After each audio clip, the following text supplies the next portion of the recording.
Thank you, Mr. Crozier. My name is Tony Bell. I'm a Vice President with Moseley Architects. I believe Thomas is going to bring up the presentation. You should all have a hard copy of it. So as a matter of introduction, Moseley Architects has been hired by the partners. The partners are referred to as the Rockbridge Regional Jail and the Allegheny Regional Jail to perform what's referred to as a community-based corrections plan for the two regional jails for the purpose of identifying deficiencies, whether they be space need deficiencies or programmatic deficiencies, and best strategy for meeting those deficiencies and those needs. So the entire process is prescribed by the jail standards, which is part of the Code of Virginia. The jail standards delineate all of the requirements of the community-based corrections plan. And it's divided basically into two parts. One is referred to as the needs assessment that determines, is there bed deficiencies? Is there actually a deficiency of the number of beds, i.e. housing, at the regional jail? And number two is referred to as the planning study. The planning study actually solves that deficiency, that problem, that bed count need, and identifies how it's going to be met and also what is the cost. So our project team is composed primarily of Moseley Architects. We'll be the project managers. With us on the team is Thurgood advisors. They'll be assisting us with programming as it relates to alternatives to incarceration. Any attempt we have to try to drive that jail population down. I know there's been substantial efforts made in this area already, but we'll look and see if there's any other strategies that can be implemented. Hurt and Profit will be joining our team as civil engineer, and then lastly, Downey and Scott will be helping us with the cost estimating portion.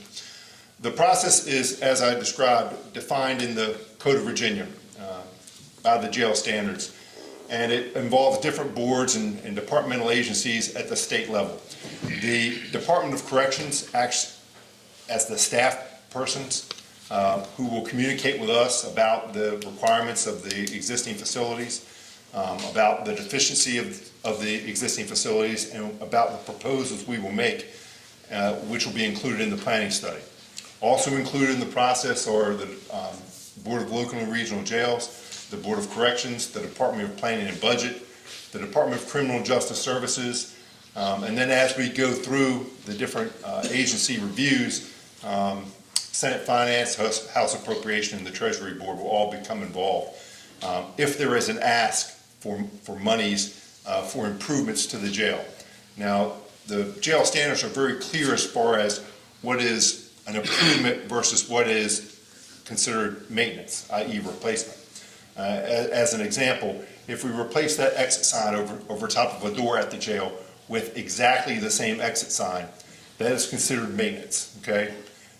There is no reimbursement associated with any kind of maintenance project, i.e. a one-for-one replacement. However, if a black and white camera would, say, fail at the jail, and we replace that camera with a color IP addressable camera, that would be seen as an improvement to the jail. And those kind of improvements are applicable for that 25% reimbursement. So if we expand the jail, if we make improvements to the jail, that's what we're applying for as part of the planning study for that 25% reimbursement from the Commonwealth of Virginia. So as it's described as the process, we submit the CVCP needs assessment, we submit the planning study, all by December 31st of this year. It then goes through the required reviews, and if it's approved, the Department of Planning and Budget would then recommend to the governor for reimbursement to the legislature, okay?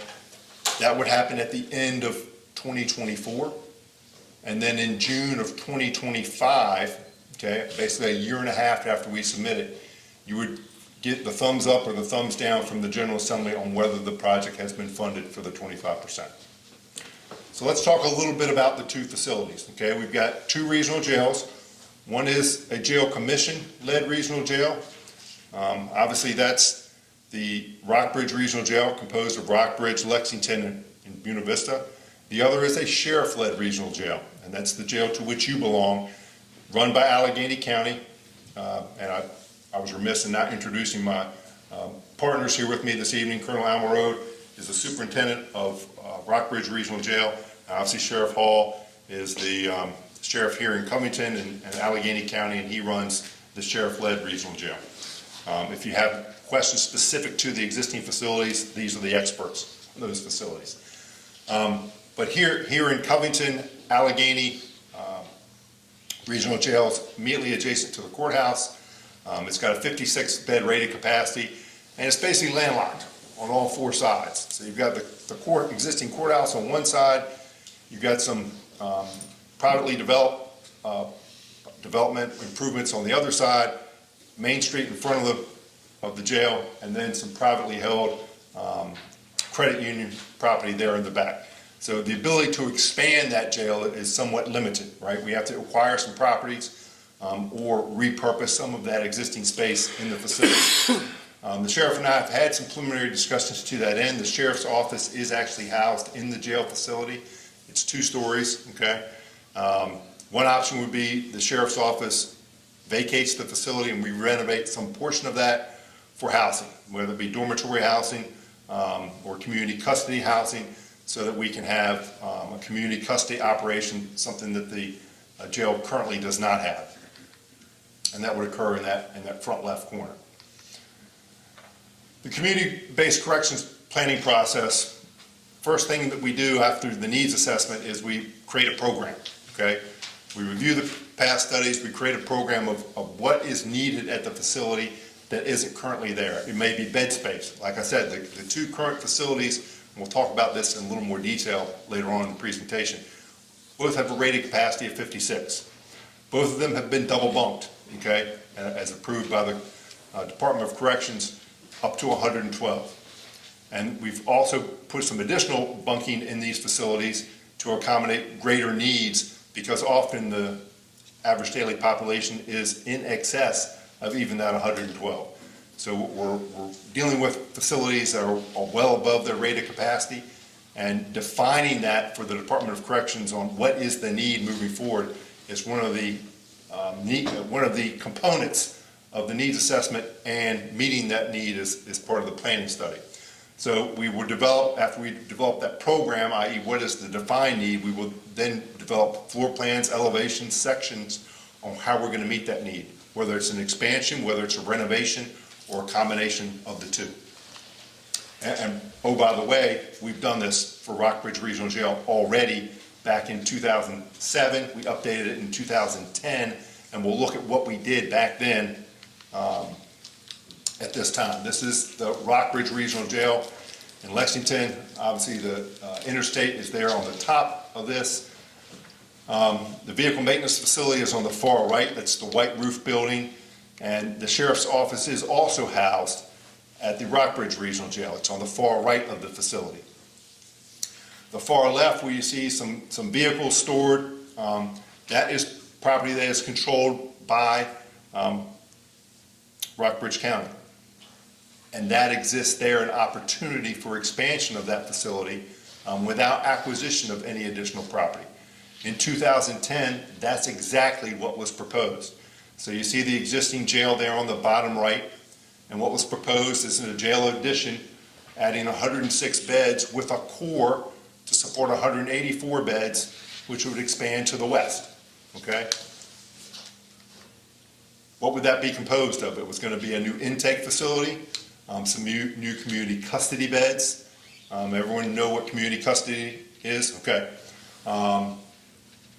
Medical housing, a new reception, a new front door for the jail, some interview rooms, visitation is the more proper term, so that when visitors came to the jail, they could meet with their incarcerated detainee family members. And this would all be to the west, new sally port of the existing facility. So you may ask me, why would we build a facility with 106 beds, but have a core of 184? The answer is many of those core components are basically within the middle of the jail. And once you built them, they're very difficult to expand at a later date. So oftentimes we make those a little bit oversized. So in the event you need more beds, you can expand maybe to the west or to the east to get your more bed count, but you don't have to expand those core facilities. Core facilities would be composed of medical, laundry, dining, administration, these things that are kind of connected together and support the rest of the jail. This is the floor plan of that expansion. The existing jail would be off to the right, and you can see that community custody 18-bed dorm. The intake area, which is off to the north, master control in the visitation area, and the new public entry lobby to the right. And again, we'd all be connected back to that existing jail to the far right, off the page. Here's some elevations and sections. You can see it's basically a 3-level facility. At the very top right, 2 stories, 3 levels, because we have a mezzanine in some of the housing units. Part of the process also consists of creating a cost estimate, okay? And this goes to the ask to the Department of Corrections of, we have a need, this is how we're going to meet that need, and this is how much that need costs, okay? And in the case of RSW Regional Jail, the ask was 50% of $68 million. At that point, regional jails could get 50% reimbursement. That's now been backed down by the General Assembly to 25%, but still 25% is a big, contribution from the Commonwealth to assist the localities to move their jail improvements forward. So that's one part of the ask to the Department of Corrections and the Board of Local and Regional Jails. The second part, if we do increase the rated capacity of these facilities, is the comp board funding, okay? For those of you not aware, the jails get compensation board funding for their staff, and that is driven primarily by their rated capacity and then also their average daily population, okay? If your rated capacity is stuck at 56 and you still have 112 or 120 in your facility, you're only being compensated for your staff based on the 56. Now, the jails have gotten some emergency funding, but it's incremental increases versus what the rated capacity is. And the jails are only reimbursed $14 a day for the local responsible, and then $4 a day for the state responsible. Did I have that right, Colonel? Correct. Okay. That's a small portion of what the total operating cost of these facilities per detainee is. So as part of the CBCP planning study, we'll develop cost estimates for the construction cost, we'll develop the staffing needs, we'll also develop energy costs on what is anticipated energy increases for the facilities or the improvements to be made. The keys to success in this process are communication, and that starts tonight. So we're going to look at some options in graphical form of how we might be able to move forward. Organizationally, in terms of how the 6 organizations, the 3 counties and 3 cities, how they could maybe work together, or how they can mainly stay in their current silos and continue moving forward. The CBCP planning process, it's about 16 weeks for each of the 2 pieces, and they don't operate concurrently, okay? They have about an 8-week overlap, so all told, it's about a 24-week, about 6-month process.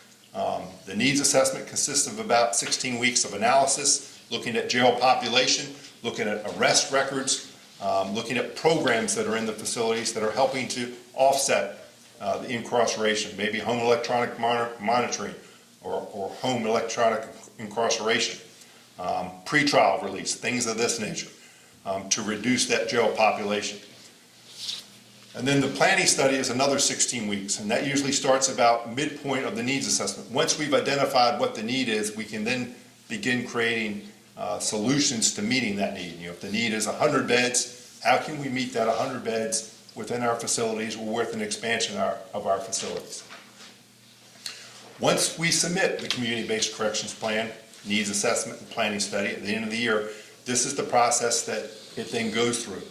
So the authorities, localities will have meetings, okay, about the project, confirming their approval for the project, and we will request a resolution from all the member jurisdictions or from the authority or commissions supporting these planning studies. And what that basically tells the Department of Corrections or the Board of Local and Regional Jails is you're serious, okay? As they begin to go through their review process, that you're serious about the project and you have every intent to implement it. Is it a guarantee that you will implement it? No, it is not, okay? So you aren't obligated to move forward with the project, but they just want to know that you're serious and that you have reviewed it and are serious in terms of moving it forward. Then the Board of Local and Regional Jails will review the needs assessment and approve that by May. Then they'll review the planning study and approve that by the July-August timeframe. Then make application to the Treasury Board for bonds for reimbursement if again, you're honest in terms of moving this forward. The DOC then, after those two approvals, submits it to the Department of Planning and Budget, and the governor will seek approval for the funding and inclusion in the budget bill so that the General Assembly will provide approval by June of 2025. So it's a rather lengthy process to get through, to confirm that you've got the 25% coming from the Commonwealth of Virginia for whatever improvements you desire to make.